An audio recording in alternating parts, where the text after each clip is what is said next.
Welcome back, everyone.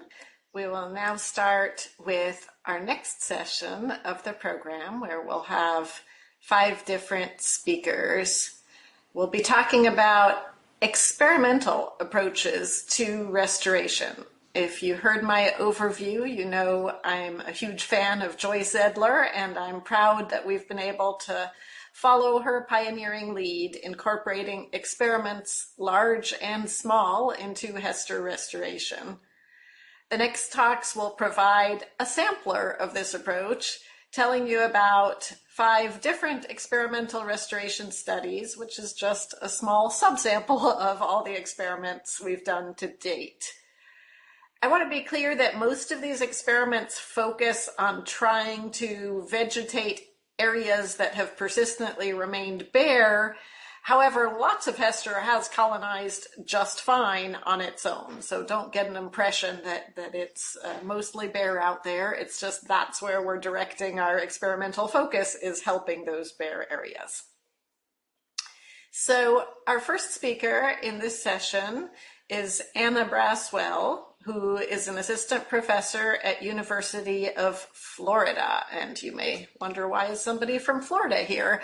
She got lured into this estuary across the country from her institution due to her longtime collaboration with Margaret Zimmer, who was examining hydrology here.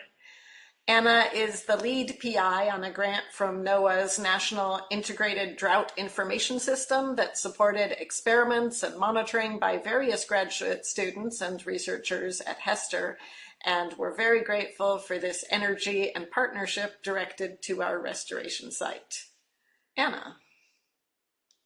Thank you, Kirstine, and thank you for the opportunity to talk to everybody about what we've been doing. It's been a long couple of years of doing this, and it's nice to finally have this platform to talk about everything that's gone on and give some of our results to you guys. So again, I want to, as Kirstine said, I wanted to acknowledge our grant source. So this is funded through a NOAA NIDIS project that's looking at ecological drought. And obviously there was a huge team of people that participated in these experiments, just a portion of which are here and or are listed here, and many more who did things like plant and transplant plants and monitor things that are not listed here. And I just want to thank everyone for their participation in the project. As many of the presenters have talked about, there was a drought that happened in 2021, 2022 that was very, very severe, and also co-occurred with the timing of phase 1 and the beginning of phase 2 of these restoration projects. And we came up with the idea that these conceivably could be affecting the way that the vegetation is growing there. And so we really were looking for ways to try to understand how can we combat these drought conditions and give the plants a leg up to help with vegetation colonization. Again, to remind you guys of some of the findings from the colonization that was happening, particularly in phase 1. As you can see in this picture here, vegetation colonization was patchy. There were some areas that were bare, like on the left-hand side of the screen, and some areas that had more vegetation, like on the right-hand side of the screen. And findings from the Kirstine and the team found that this was usually immediately adjacent to creeks, so really areas that are well flushed with tidal water, and then at the highest and lowest elevations versus in the middle of the marsh platform. Again, possibly pointing to different sources of water impacting this, like the tidal flushing in the low end, and then maybe the high end, possibly hill slope water from freshwater sources. They were also found that there was higher recruitment in coarser sediments, possibly showing some sort of interaction with water holding capacity or pore space holding more water from these areas. So we were really interested in can we relate these to, or can we help with spurring these on by maybe simulating some of these conditions in the field. And I wanted to go back to a picture that Kirstine showed you at the beginning, which is this idea that there are different restoration trajectories, and that different dry and wet years can impact how your restoration trajectory goes through the course of your restoration project. And so again, on the y-axis here, we have percent cover, or the colonization of plants. And on the x-axis, we have the years going from the beginning of the restoration project forward. So this is showing the different phases. And so we were really wondering, can we move this restoration project that begins in a drought year, say this first line here, this year one, into something that's more like one that has these wet years, that has a better colonization and plateaus at a little bit higher of a rate to give us better colonization at the beginning of a phase or of a restoration project. So some of the ways that people have done this in the past, and this is just a couple of examples to combat drought and restoration, and these are across different types of restorations, have been using different plant genetics and breeding to really increase the plant tolerance of drought. So this would be by doing things by like selectively breeding, or taking a plant and exposing it to drought conditions, and then looking at its progeny as a way of planting those out as possibly more adapted to those drought conditions. Also, people have thought about ways of increasing root systems as a way to better handle drought conditions. A second example would be increasing the water holding capacity of the soil. So doing things like changing the type of soil, or the amount of organic matter of the soil, or increasing the pore space in the soil to try to increase that water holding capacity of the soil. And then the final thing, which is the thing that we were looking at, is irrigation. So using actual water addition to combat drought and to give those plants a little bit of a leg up in those conditions by bringing in fresh water, usually through sprinklers or drip lines, to increase the chance of plant survival. So we did this freshwater addition in both phase 2 and phase 1, and I changed the order of these, phase 2 and phase 1, because I wanted to emphasize that phase 2 was really our main big project. It was the one where we put out the big sprinklers and had a huge section of it that was both watered and unwatered, so that we could look at what the impact of freshwater addition would be as a phase started up. So this was right as phase 2 was coming online, and we had kind of a blank canvas for understanding what would happen if we added sprinklers to the restoration site. We also did some small scale sprinkler additions in phase 1 in bare areas, really to try to look at, can we add sprinklers after, several years of harsh conditions to these bare areas, and get those plants going in places that are more stressful than, say, the beginning of a restoration site. I also wanted to point out that we had different soil histories in phase 2, and this will become important later on when I'm showing you some data. So the purple in this picture is the hill slope that a couple of people have talked about already, that was scraped. It was where the grassland was, and they scraped that hill slope down to really allow for that marsh migration upwards on the hill slope. So the purple area it had scraped soil, which is kind of more benign. We found that things like bulk density was lower in this area, and that might be leading to more benign conditions. The orange area are places where there was sediment addition, which we found to be a little bit harsher or less benign conditions, more stressful. So that will become important as I'm talking about data later on, and the interactions between that soil history and the freshwater addition. So what did we do? We transplanted plants, and particularly in the phase 2, we transplanted both small and large plants to try to understand how the growth and the size of those changed over time. And we did this for a couple of species. So we did this for Salicornia pacifica, Disticulus, Frankenia, and Jaumea. We measured those plants and looked at their survival over time, so whether they were dead and alive, and then really how big they got through the years if they were alive, by just going out into the field and measuring each of those staked plants, so we knew which plant we were going back to. To give you a little bit of what we found, I'm going to talk about phase 1 first. We had some mixed results from phase one. The first year, everything failed, as you can see here in this picture, everything died. And we are not exactly sure what happened, other than it seemed to be that maybe the watering didn't mitigate the effects of the stressful conditions there in phase one. And we were also using transplants from the greenhouse, which might have played a role, because we had in the second year, when we did this experiment, complete survival of everything. So, and these were, in the second year, we planted plants from the tidal creek that also had the soil from the tidal creek, and they were bigger plants. So we think that that might have had to do with why we had complete success in phase two and no success in phase one, rather than anything to do with watering.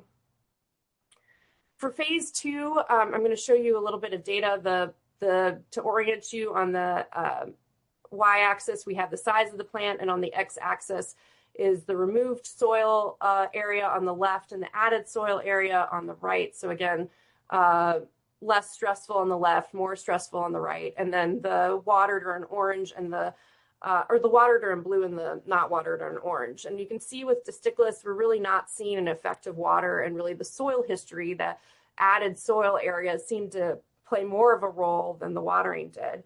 But when we look at something like Frankinia, we see that in places where we removed the soil, so more benign conditions, that the watering really did have an effect on the final size of the plant, and that we're not seeing that so much in the places that were more stressful. So really, these interactions between soil history and also species seem to be playing a role in the results that we got from irrigation or sprinkling.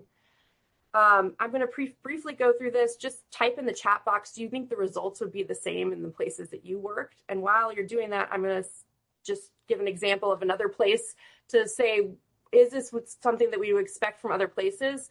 In other California marshes, particularly San Diego, irrigation had improved the cover of wetland plants, although that there were some stressful areas that changed those results. And irrigation also had varying effects with different species of plants. So we are seeing that some of our results match up with other areas, meaning that it might be freshwater addition is something that you need to test for restoration strategies. There are many ways to combat drought stress and salt marsh restoration. So thinking about how you want to do that is important. And under certain circumstances, freshwater addition could be good. It just depends on the species and the soil history and the conditions of the soil. And future restoration or drought conditions should consider soil history and species again to assess the benefits. And with that, I'll take any questions.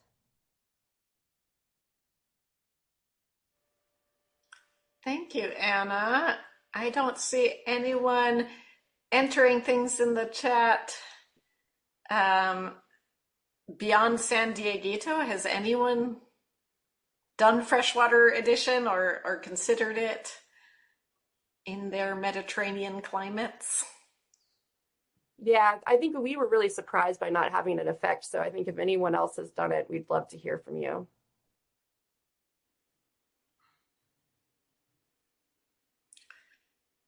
Emma asks whether that white ring that was visible was salt crystals.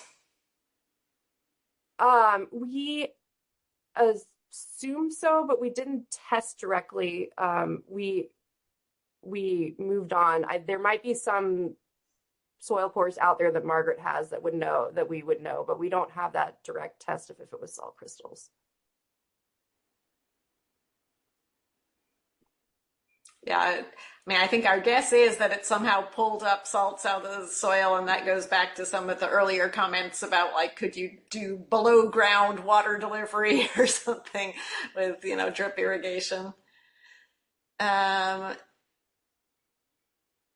Question whether it could have been gypsum if we were using hard well water.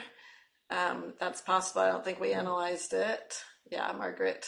And We Susie. did. It wasn't terribly hard water. We had checked it. We checked for total dissolved solids. And then Ivano, I don't know if you're on the call, but I think you looked at those rings with your XRF, if I remember correctly, and it was a mix of minerals in those circles.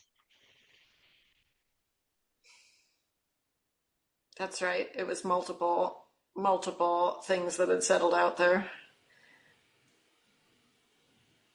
And Frankie has a comment that he's seeing they're seeing projects with tertiary treated water added to the site, and it does seem to be helping the vegetation and has affected species composition. Another thought from them is that one could add water by night.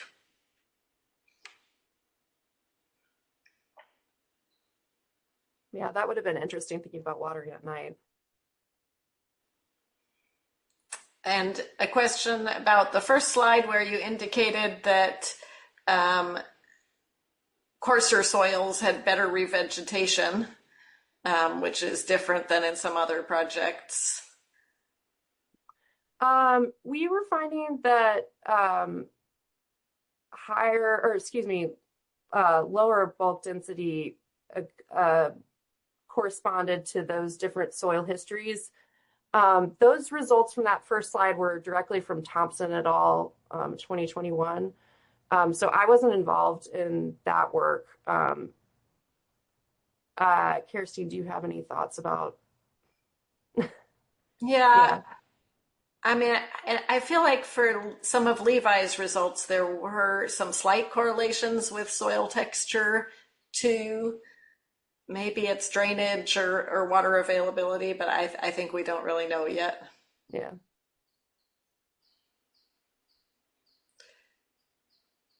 Let's see if there's other questions. The comment from earlier on pot size being actually sort of like a soil amendment because you're bringing in the decompacted nice soil, and it may be less about size per se than about that soil that you're bringing in with it. Yeah, and I think that's what we really think about those transplants that we took directly out of the creek bed, is that they came out with such nice creek soil with them and everything that comes with that's probably why they survived in phase 1 so well. Excellent. And there's a link from Christina on a Save the Bay project that used some irrigation that you could check out later. Awesome. All right. Well, thank you, Anna. Then we will move on to our next speaker, who is Anna's student, Bethany Lee, also from University of Florida, who was brought on as a part of this NOAA drought grant to focus on a really critical bottleneck to marsh plant establishment, namely the seedling stage. And she's brought remarkable energy and curiosity to her work. So thank you, Bethany. Thank you, Kirsten, for that lovely introduction. My focus for today for talking about seed additions is, instead of focusing on one specific experiment, I want to briefly touch base over a series of experiments to kind of give a do and do not, or a tip guide for conducting seed-based restoration. For those of you who have a garden or who've ever planted anything, you might be familiar with working with seeds and that they are very tricky. Seed-based restoration is really common for terrestrial systems compared to some of our other revegetation types, especially when you're working with transplants and plugs. You get that added benefit of working with seeds where you get relatively lower time investment. You also get to revegetate larger areas of land really quickly. I think it's a goal, and I think it's a dream of many restoration practitioners to be able to take a handful of seed, toss it into the area, then immediately have stuff pop up. That is a really great pro. You also get that really nice benefit of this increased genetic diversity potential, where you get to select and choose exactly what sources, what cultivars you're using, and where your seeds are coming from. However, working with seeds is unfortunately really tricky. If you've ever, like I said, if you've ever worked with seeds, if you've ever grown a garden, it can be a multi-stage process. It's a multi-step process, and at any one of those stages, you can have one tiny little failure that is going to lead to downstream overall just no success whatsoever. Before I get too into this, for the purpose of the chat today, I'm going to be talking about pickleweed, or Salicornia pacifica, and I'm interested in if you've ever worked with pickleweed from seed, if you've ever grown it for restoration purposes, or for our East Coast folks, if you've ever germinated any other marsh plant seed for restoration purposes. While you guys type your answers in chat, hopefully we see at least one or two other seed people. I will say that the motivation for this work, for my experiments, came from a initial summer 2022 seed experiment in one of those irrigation plots that Anna just talked about. And when we added the seeds with soil amendments in the irrigation plots, of the thousands of seeds that were planted, there was absolutely zero germination and nothing that came up whatsoever. That was kind of the motivation for starting this research, figuring out one, why were seeds not germinating, and then two, how can we get them to enhance germination or to break that dormancy, or kind of just figure out what was going on.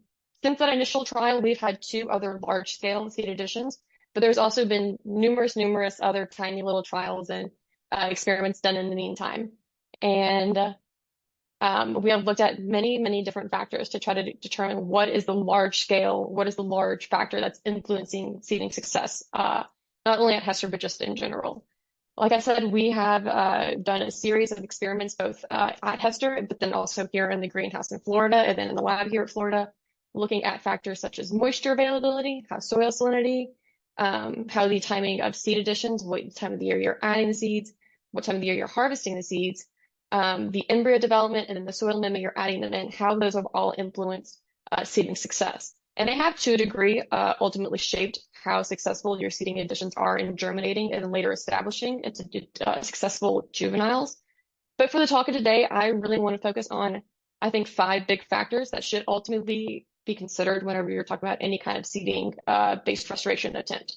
And that is determining the viability and the quality of the seed that you're working with, the type of soil that you're going to be putting your seeds into, the seed source, both within the populations that you're working with, and then within between different populations that you might be harvesting your seed from. In addition to water salinity, the salinity of the water that you're adding to your seeds, and then also different pre-treatments such as stratification or scarification, how you can ultimately break the dormancy of the seeds to ensure that your seeds are viable and ready to germinate. And if I had to choose out of all those 5 factors, at least one to hopefully have you guys take home as a lesson, is that when you're working with seeds, the first thing that you need to do is to make sure that you're understanding the viability and the quality of the seed that you're working with. From this experiment here on the right, this is an experiment where I was just looking at the viability and the quality of the seeds between different populations within Esner. You can see here these middle 2 buttons, or these middle 2 tabs, are Hester. They have a significantly higher viability, a significantly higher quality of seed compared to our other sites, especially when you compare it to Yampa, which is our next door neighbor. They have really low quality seeds, and absolutely, I think 2% of them would germinate or are viable at a time. So if you take at least one thing, I hope you understand that you need to understand the viability, the quality of the seed that you're working with is ultimately going to shape everything that you're working with downstream. If you're working with a low quality seed, then no matter how many buffers, no matter how many pre-treatments you give the seed, it will ultimately, you're working with a low quality seed lot that's just not going to be able to germinate and produce later. The second do is not only do you need to consider what subpopulation you're with or what site you're working and collecting your seeds from, but also from where within the site. So in another experiment, similar to the one we did before, where we were looking at different populations or different sites, we also looked at where within the site you collected from. And I worked up this elevation gradient. And ultimately, whenever you're trying to decide if you're working with, I think ultimately at the end goal, you always need to determine what your project goal is or what your restoration site is looking at. But broadly in general, the quality of the seed we found is not only better in our restoration site within Hester compared to our natural sites or our historic sites, but that also kind of this medium or higher to mid-marsh area is where you're getting the best quality of seed that you're working with too. And that these areas that are frequently inundated or daily inundated are producing significantly lower quality or lower viability seeds. So not only what population, but also where within the marsh you're collecting your seed from needs to be considered. Another do, and something that I think is especially important when you're working with marsh seeds or when you're working with pickleweed in particular, is that you need to determine the stratifications or what pre-treatments you need to add beforehand. A lot of dormancy for our marsh plants, they are physiological dormant. And so they're not actually going to be able to germinate. They're not going to be able to express their radicle and start that germination and growing process until that dormancy is broken. And a really popular treatment for a lot of these physiological dormancies is a stratification or a cold soak treatment. In this experiment, we soaked seeds for different times of we either did it for 3 hours, 1 day, or 7 days. And we did it in freshwater, medium or higher salinity. And we actually found that if seeds were not soaked at all, they did not germinate. So there needs to be a determined stratification pre-treatment before you sow to break that dormancy. I'm going to use the same graph here, and I'm going to apply it to our first do not. And the first do not is that you should not expect that different soil conditions to yield similar results. So that graph that I had on the previous slide, and it's the same graph that's right here on the right, those are seeds germinating in our nutrient poor and our Hester soil. If you did the exact same experiment and you put it in potting soil, you can see you get significantly higher results, significantly higher number of germinates, and also that control, even though seeds were not soaked, they did start to germinate. And that's because that potting soil is really able to hold in that moisture better, and so it kind of acts as its own soaking on its own. But this is another one to consider, making sure that your soil treatments, where your seeds are going, is ultimately going to shape your overall germination success. And my last do not is kind of tied back into Anna's experiment, is that we should not expect freshwater, pure freshwater water treatments to increase germination. This is another similar experiment where I tested seeds, and instead of looking at free treatments, I was either watering soils with purely fresh water or with purely salt water. And then I did it in low, medium, or high moisture levels. And even though there was a slight difference or slight decrease in all of our nutrient poor Hester soils, there really wasn't too much of a difference between freshwater or saltwater. And actually in our high nutrient potting soil, the saltwater treatments actually led to significantly higher germination compared to our purely freshwater, which is kind of unexpected, at least for some. But it is also something to consider whenever we were asking questions like, why wasn't our irrigation treatment working? It's because pickleweed doesn't necessarily want pure fresh water to germinate to start that process. I'm going to wrap things up here by just kind of reiterating these last 3 points.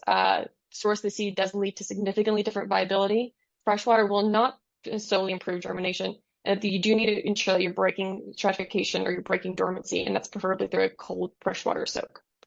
I think that's all the bits I have, and I am happy to answer any questions. There's a sort of question comment from Megan at Waquoit Bay saying she's worked with students to raise halophytes from seeds and then transplant the seedlings. So maybe your thoughts on direct seed addition versus seedling addition. Yeah, absolutely. So seedlings are equally as tricky to work with as seeds. They love to just pop off. They love to just die at the tiniest little bit of stress, similar to seeds. I would also be interested in knowing like how big your seedlings are, because some people consider a seedling like, it's just itty bitty, teeny tiny, but some people consider it when it's a little bit bigger, and we don't have a definition for juveniles, but I think as the bigger it gets, it's generally easier to transplant over. So I think that definitely ties a lot and plays into it. Perfect. Yeah, Megan says it's sort of 5 to 10 centimeter plants of a few of the 2 Spartina species they have there that they've been working with. Question from Ingrid Parker: did you compare soaking in cold water to soaking in room temperature water? I sure did. Yes. If I had more time, I would talk about that experiment too, with my stratification stuff. There was this was largely, I think, like 2 to 3 times the amount of germination increased whenever you cold soaked, as opposed to just room temperature soaking. I soaked both in a fridge and then at room temp, and then I even had some seeds that were soaking in the outside Florida heat. And there was a very, very large increase in germination whenever you cold stratified, as opposed to just room temp stratified. Perfect. You had the answer ready. All right. If there aren't any more questions, then we will move on to our next speaker, who is Emma Yockman from UCSC. That's University of California, Santa Cruz, where she is a graduate student in ecology and evolutionary biology, co-advised by Ingrid Parker and myself. And she's really thriving at the interface between ecological concepts and restoration applications. And Emma is just so much fun in the field because of her passion for natural history. So Emma. Thanks so much, Kirsten. Like she said, I do love natural history. I love the halophytes out in the field. I'm not going to talk about any, I'm only talking about 2 today, but if you ever want to talk about pickleweed, spirularia. I'm always happy to chat. But hi, I'm Emma. I'm a graduate student of Kirstein's and of Ingrid Parker's, based out of UC Santa Cruz. And today I'm going to talk to you about some of my thesis work where we found some evidence that soil decompaction and plant species interactions were contributing to improved survival of some of our greenhouse restoration plantings. I'm going to lead with a thank you so that I can end with my fun conclusion slide, but I just want to give a big thank you to everyone who has helped with these projects out at Hester, specifically to Ingrid, Kirstein, and especially Monique for just all of the project management and logistical, and just, I'm going to talk about the ripping, and that wouldn't be possible without Monique. So, and every single person who's ever contributed to helping collect data, it wouldn't be possible without lots of help. But to kind of laser in on what we're talking about today, as you might already know, or you might know from your own projects, revegetation or getting plants to colonize is really one of the first priorities after really constructing the land. You can't have your marsh habitat without your marsh plants. And this can look like a lot of different things. It can look like seeding, like what you just heard about with Bethany, but it can also look like greenhouse transplants, like how Anna mentioned before. But when we're working, sometimes we get these bare areas, this patchiness that you've heard about a little bit already. And our initial urge might be to ask, what can we do? Like, what action can I take? But in order to answer this question, we first have to think about what stops a plant from living in a specific place. And then we can think about alleviating that stressor. Well, one of our first thoughts when this happened was, okay, well, when we constructed Hester, there was lots of heavy machinery, and you heard a little bit about decompaction. And so what we did was mechanical soil decompaction, or attaching a plow to this machine that you saw in this video earlier of the machine going through and ripping. And it created these ridges and furrows that you heard about before. And so our first question is kind of like, we're anecdotally and observationally noticing, okay, things are recruiting more in these ripped areas, but specifically when we laser in on the ridge versus the furrow, are ridges more stressful than furrows? Are the furrows better? And so I wanted to quantify it. So I started by quantifying soil decompaction. So what you're looking at here is penetrometer data. On the y-axis, it's flips upside down. So what you're looking at is each data point is how far deep in the soil you could go down at a given pressure. So what you're seeing, what you might notice, like I did, is that you can go a bit further down into the soil in the furrows as compared to the ridges. So great, our method of soil decompaction seems to be working. But does this decompaction translate into a plant response? And so, yes, it did. What this is showing here is the survival of our greenhouse transplants after a little over a year into these ridges and furrows. And so we saw the alkali heath or Frankenia and pickleweed both saw significantly improved survival in the furrows as compared to the ridges. This looked like a 5-fold increase for alkali heath and almost a 2-fold increase for pickleweed. So great, we've established that ridges and furrows are different abiotically and that plants are doing better in these furrows than these ridges. But you might be wondering, Emma, you mentioned species interactions. Where's that element here? And so, of course, we know that abiotic components are just one part of the environment. And we've heard a few talks about how we can ameliorate those abiotic stresses. But we also know that biotic interactions are a part of a plant's environment and are capable of changing an individual's outcome based on an abiotic stressor. One conceptual way we can think about this is through the stress gradient hypothesis, which puts forward that in a benign area, we might expect plants to be more likely to compete with each other for the resources that are plentifully available. But when we're in a stressful environment, we might expect it to be more likely that plants might facilitate one another. All this to say that interactions between plants can be positive, like facilitation, or negative, like competition, but we know that these outcomes are context dependent. The stress gradient hypothesis has been tested many times, and right now on the screen, I've got 2 panels from a paper that tested clustering of Spartina grass. And so the clusters are in the bottom panel and the spaced out plants that they planted are in the top panel. And so they found that when they clustered these plants, they found that the neighbors were alleviating oxygen stress and improving survivorship and growth. But then another study, which was mentioned earlier by Kirstein today, by Karen Tanner, found the opposite, that competition was dominating. And so these clustered plants of Frankenia salina, and she did a few other species, found that when you clustered them, the plants were competing or they did worse. These 2 studies really exemplify that these interaction outcomes are strongly contextual and can vary among systems and among species. So what might occur when you put two different species together as neighbors? That's exactly what I did using pickleweed and alkali heath. And another important component is, can this maybe facilitation be meaningful enough that it's worth implementing as a revegetation strategy? So to test this, we used the ridges and furrows I mentioned earlier as our stress treatments, and then we planted the pickleweed and alkali heath together, so basically in the same hole, touching, and apart on their own. And so now I'm going to show you some conceptual graphs, and then we'll get into the real data. So with our expectation that potentially if ridges are more stressful, that neighbors will be beneficial. So in this sense, we've got a dark line representing plants with neighbors. And so on the ridge, the left panel, that dark line is above the light line. So neighbors are doing better than the light line, which is alone.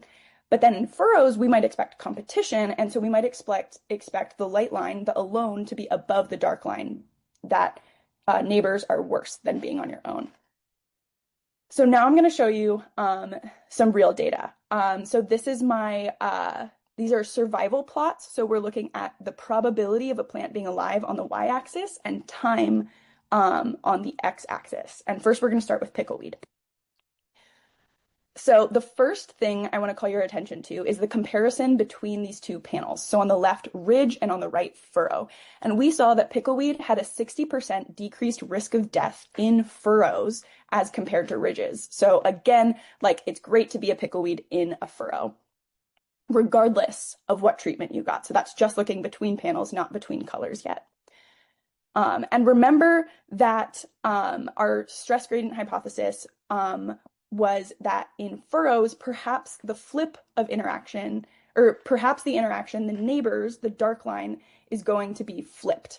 And so we don't necessarily see that. We actually see that regardless of if you're in a ridge or a furrow, there is a 59% decreased risk of death when you have a neighbor.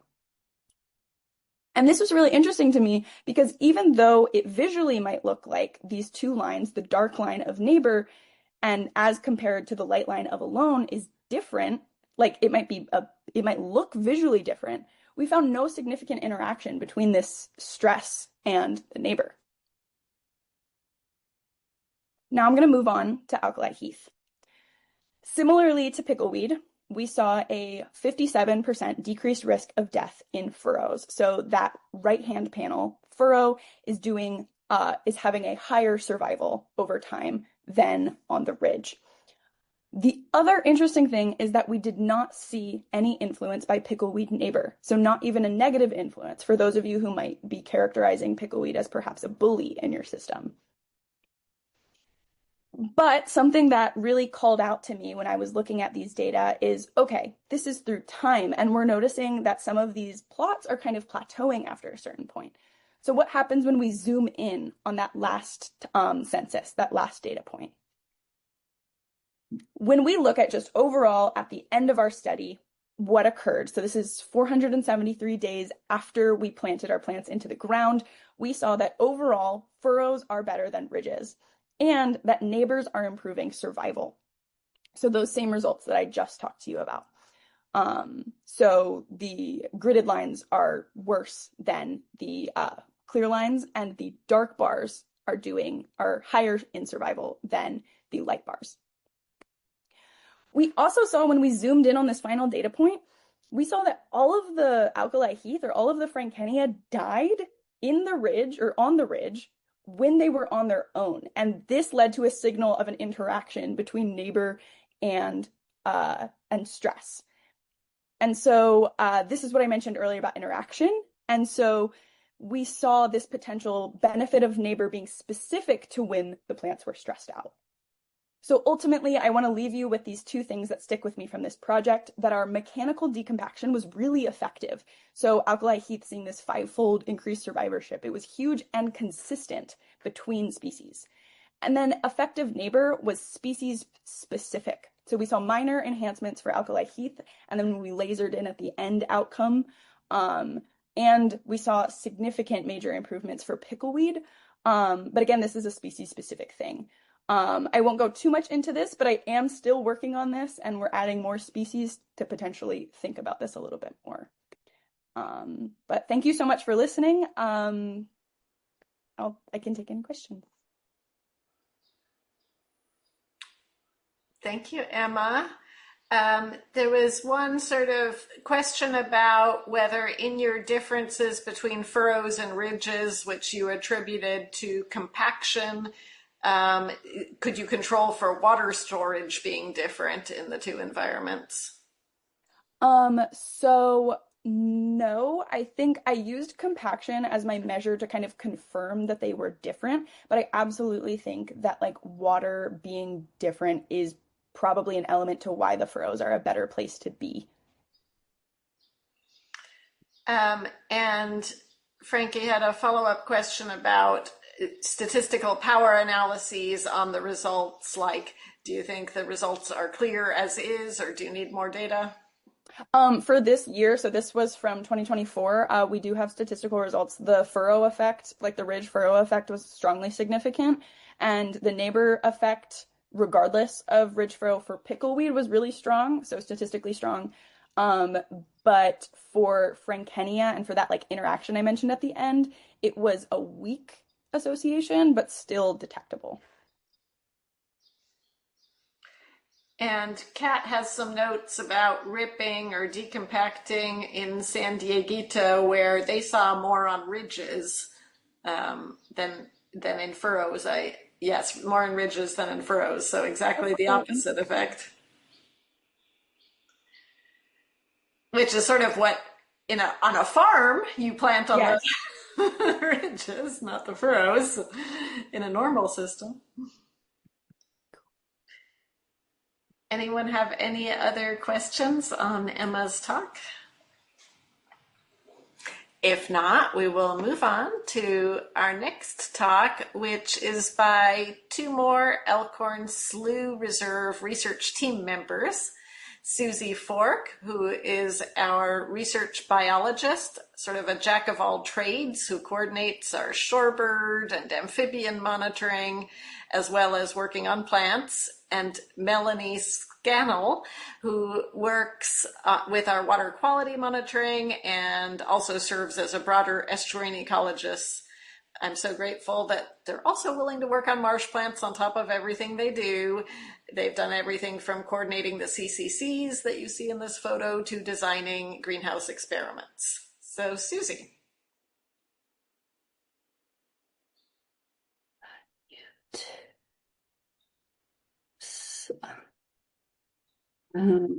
I just can't get the video to work here. Let's see. Oh, here we go. Yeah, we can see it nicely. Okay. All right. Well, thank you, Kirstine. Next, Melanie and I would like to talk about a few experiments on revegetating pickleweed at the Hester Phase 1. So let's see, move on.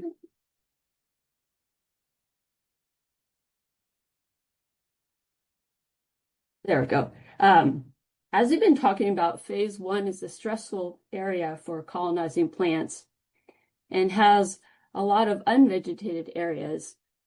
But it's worth noting that their nearby tidal creek edges have plenty of lush vegetation.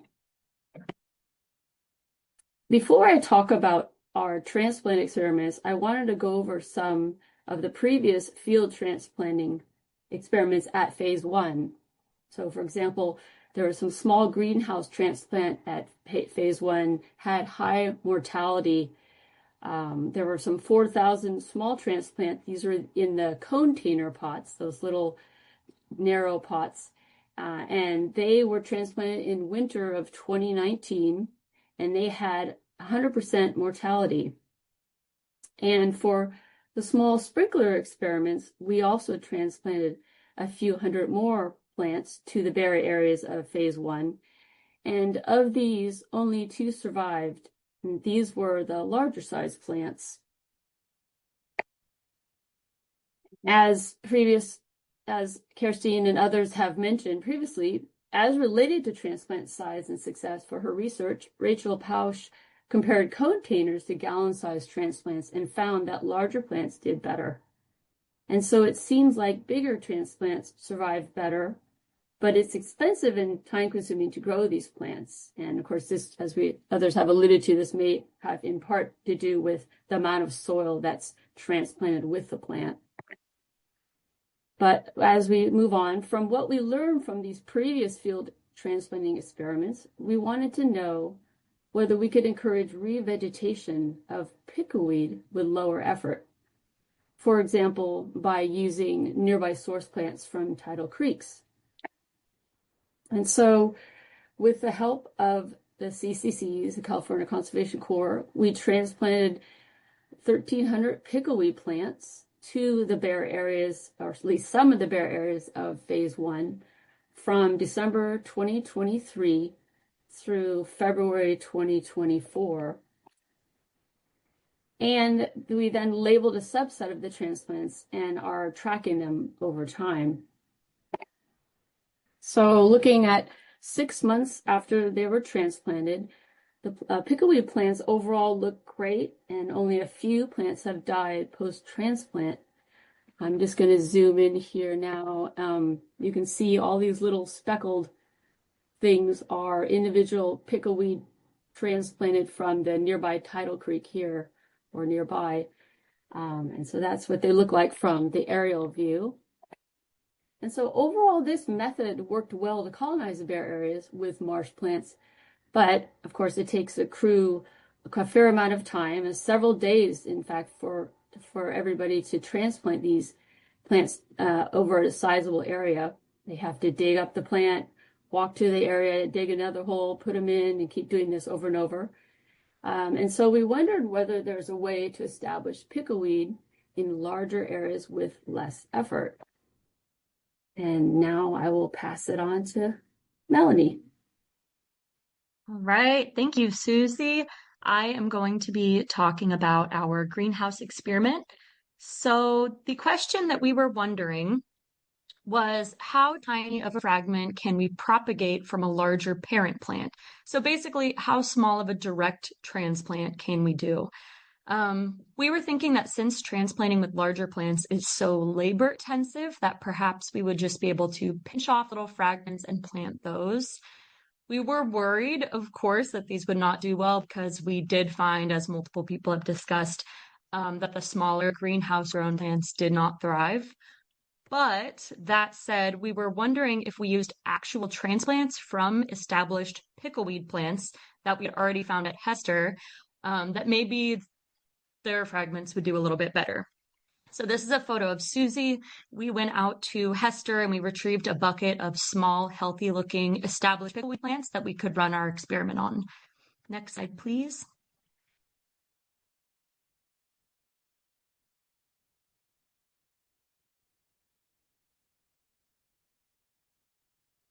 All right, thanks, Susie.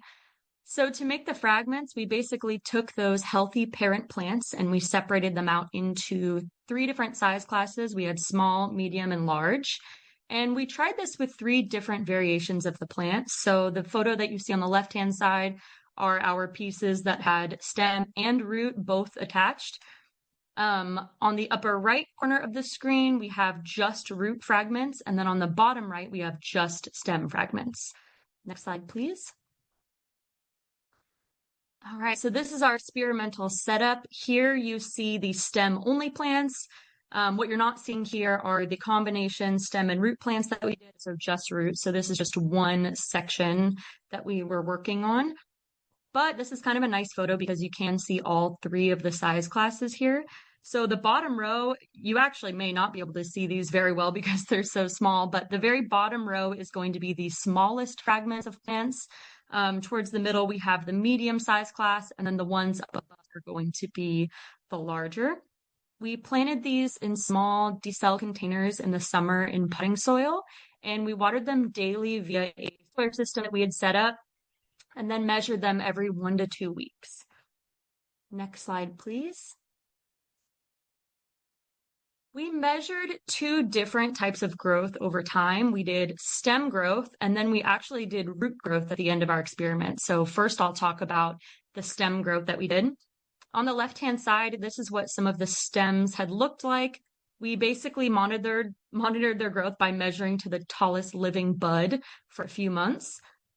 And after we finished doing that, we were kind of curious to see if any of these plants actually ended up growing new roots. So this was a little bit trickier, but how we did this, if you look at the photo on the right, this is one of the roots that we had dug up after a few months of monitoring.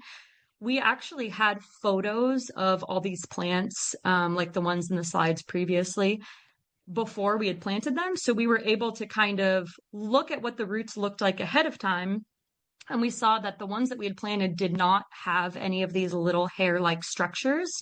So after we dug up all the roots, we measured those just small hair-like roots. Next slide, please.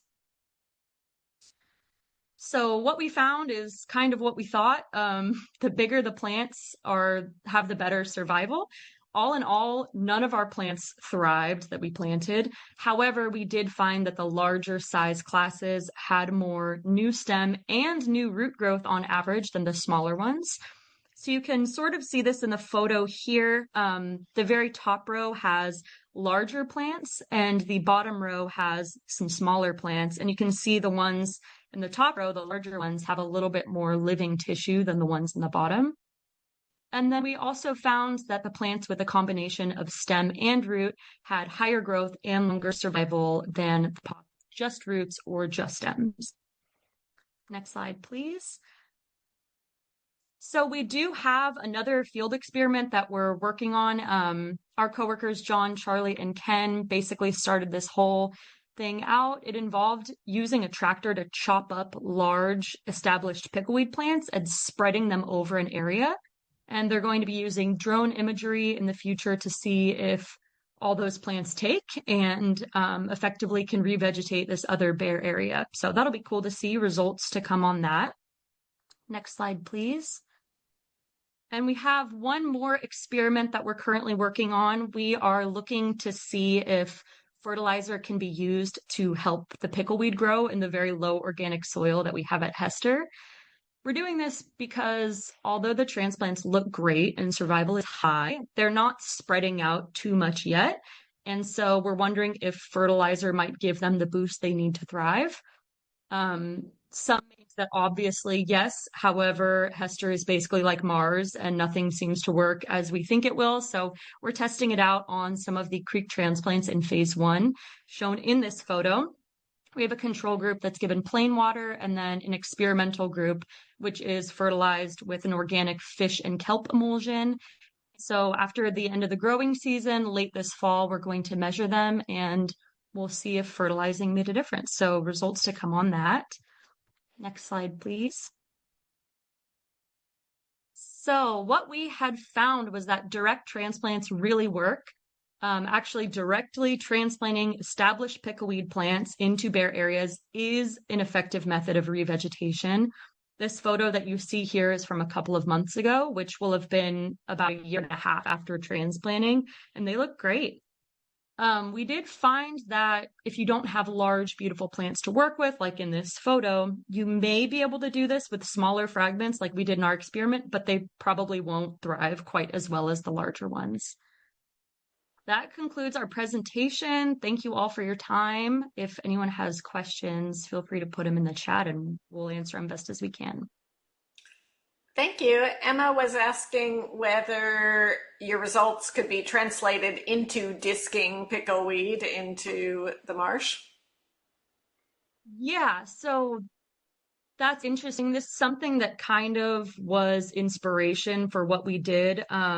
I believe it was Monique and Kerstine had gone out in an area of Hester that had been disked and saw that there were a ton of little fragments that were all kind of the same size. And we're wondering if it was due to seed bank or if it was due to the disking machine actually running over pickleweed and planting tiny fragments, and then those were taking.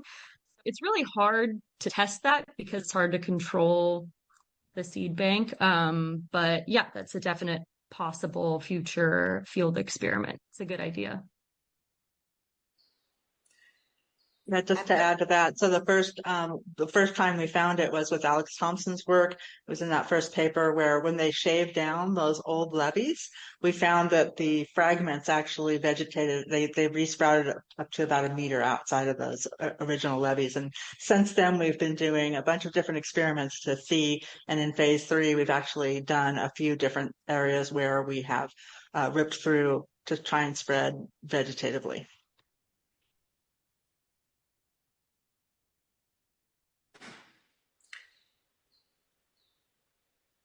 Frankie put in the chat, depending where you are collecting your pickleweed parent plants from, you may have added costs of permitting to do that collection, and if there were federal and state endangered species present, which I don't think there are. We collected within, so this is the channels of the restoration, revegetated quickly, and we pulled the plants from there. So we were good on that one. We're still under our permits. I had put a question in the chat to participants whether anyone else has tried work like this, and no one has really answered. So maybe we're pioneering this.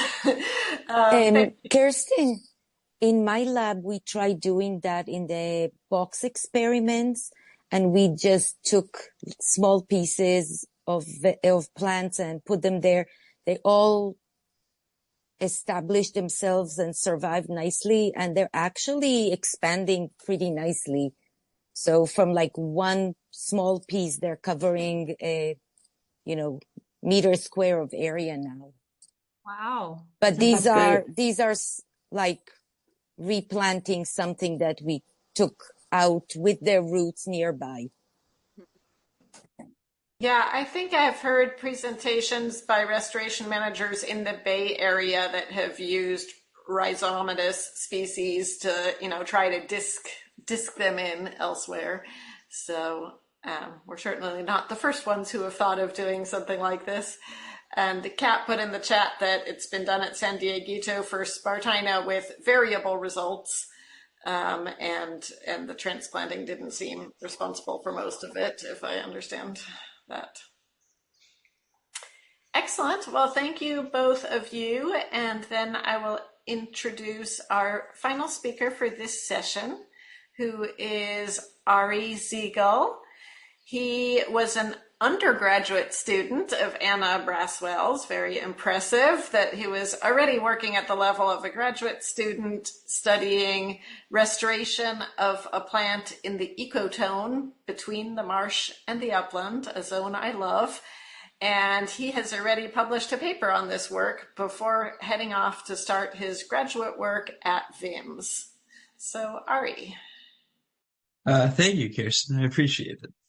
So I'm going to be presenting about restoration of coastal gum plant, which is a marsh to grassland ecotone specialist, and specifically studying factors that limit gum plant, or Grandelia stricta, health and survival in order to enhance restoration success in salt marsh to upland ecotones. And as Kirsten mentioned, this has been published. Big shout out to all my co-authors. Really appreciate the help everyone gave.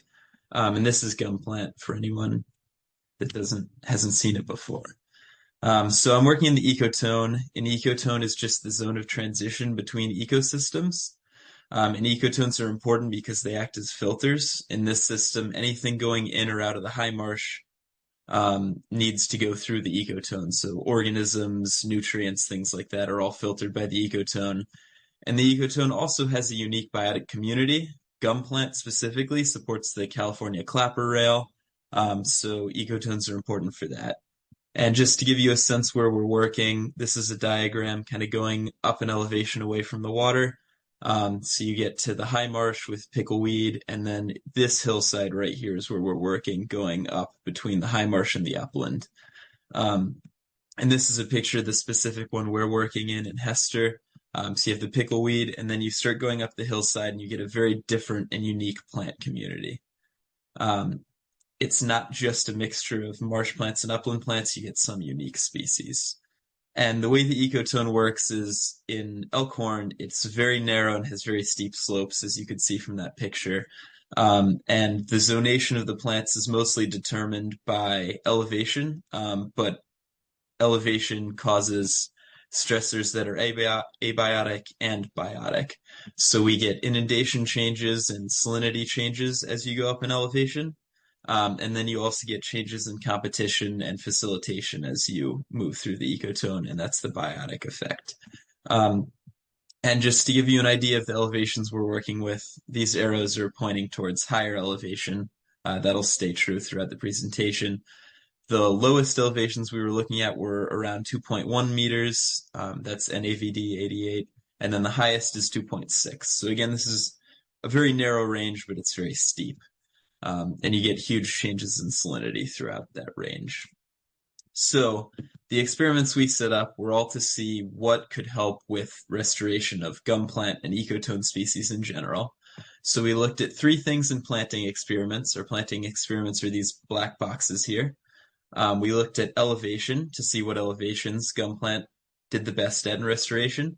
We checked soil amendment, where we added potting soil versus checking the natural soil to see if that would improve survival. And then we also checked facilitation, working with pickleweed, where we planted some gum plant right next to a patch of pickleweed, and some on its own in bare soil to see if facilitation was helpful in this system. And then we also did a survey to see how propagation history impacted elevation tolerances.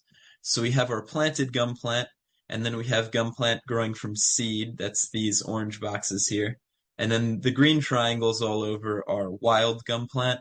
And so we wanted to see if elevation tolerance was different between different propagation histories. And you'll see why that's important towards the end of the presentation. Before I get into the results, I want to hear what you guys tend to find important in salt marshes in general and restoration in particular. And tell me if you have any examples from your experiences, restoration experience or otherwise, which of these three factors tends to be important. And while you're answering that, I'm going to get started on going through my results.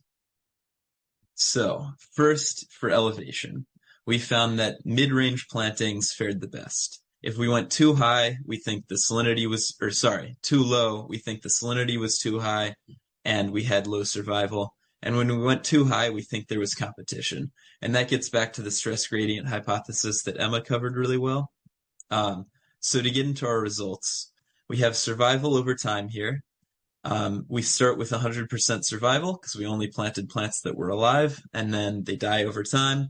And you can see that the plants at the lowest elevation, elevation 5 here, have very, very low survival, less than 25%. And the plants at the highest elevations also have very low survival, less than 50% for both. But the plants planted in the middle have fairly high survival. And beyond survival, they were fairly healthy. So we have plant height over elevation. Again, the arrow is pointing towards higher elevation. And we have much shorter plants at those lowest elevations, whereas the higher three elevations, the plants that are alive appear fairly healthy. We checked percent green as well. And so to go over why we think it's salinity at the low elevations, these two lowest elevations have very high salinity and surviving plants are very unhealthy. And at the lowest elevation, there's very low survival. So low survival and the plants that are alive appear stressed. Whereas when we go too high, we think it's a competition issue because there's very low survival, but surviving plants are healthy. So our guess is that when there's a competitor present, it dies. When there's not a competitor present, the abiotic conditions aren't stressful and they do fine. The propagation history, this is getting into the results from that survey we did. We basically found very little difference in the tolerance at the lower end of gum plants range. So between the natural transplants and the seeds, they all have fairly similar elevation tolerances. And then getting into the soil and facilitation results, the summary is that facilitation outperformed the control and it outperformed soil amendment treatments. And beyond that, our soil amendment treatments never differed from the control. So facilitation was helpful. Soil amendment made pretty much no difference.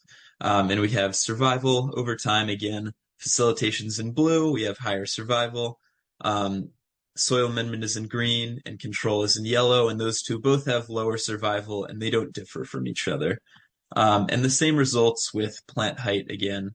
Facilitation experiment plants have taller plants, and then the soil amendment and the control both shorter and don't differ from each other. Emma covered this next slide fairly well, but I'm just going to give a quick summary again about facilitation. So we found that pickleweed facilitated Grindelia, gum plant, but these types of facilitations are very context and species specific. So where we found facilitation, a previous study found that pickleweed competed with gum plant. So the same two species facilitation versus competition depending on the system. Even within the same area, studies have found certain species facilitating gum plant while others compete, and that's at the same elevation range. And within Elkhorn, again, that experiment by Karen Tanner, where intraspecific competition outweighed facilitation in the high marsh, where we're seeing in the high marsh with pickleweed, it facilitating gum plant. So very specific interactions depending on the species and the context.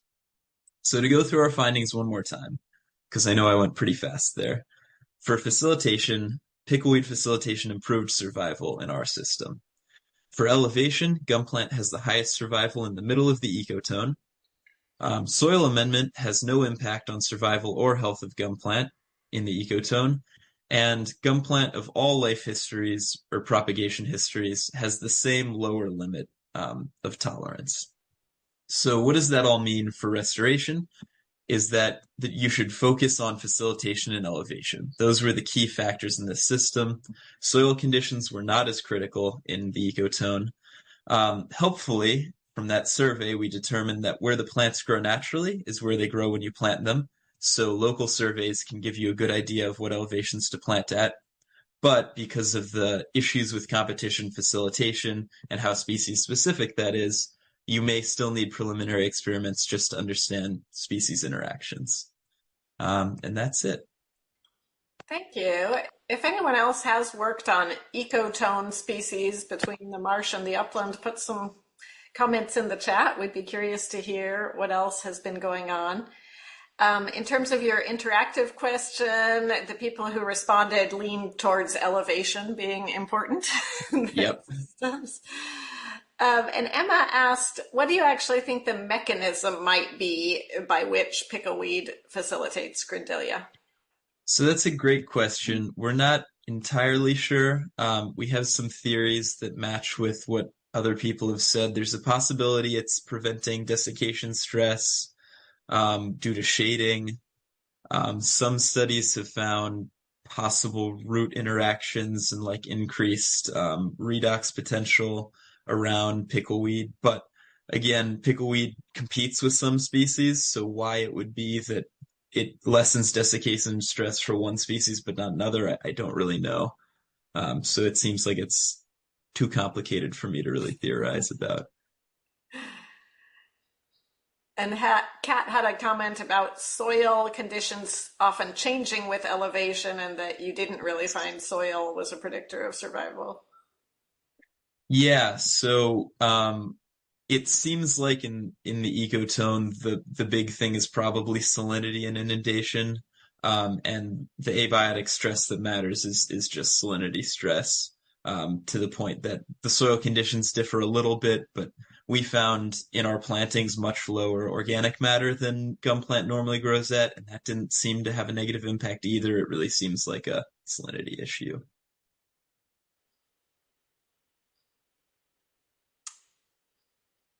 And Emma asks for her interaction with Franken and pickleweed. She thought about their salinity adaptations being different and was curious if you had that sense for gum plant, different salinity tolerance than pickleweed. Definitely. I think there's a reason gum plant grows up on that hillside in the ecotone and not down in the high marsh. And that's why we had such low survival at our lowest planting in our elevation experiment.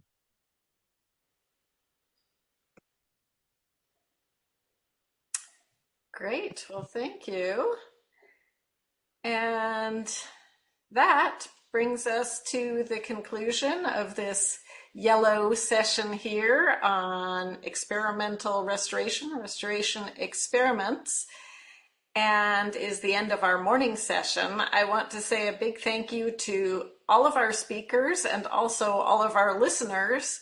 I hope you've seen how powerful a platform the National Estuarine Research Reserve System can be for leading restoration and monitoring and for building collaborative partnerships.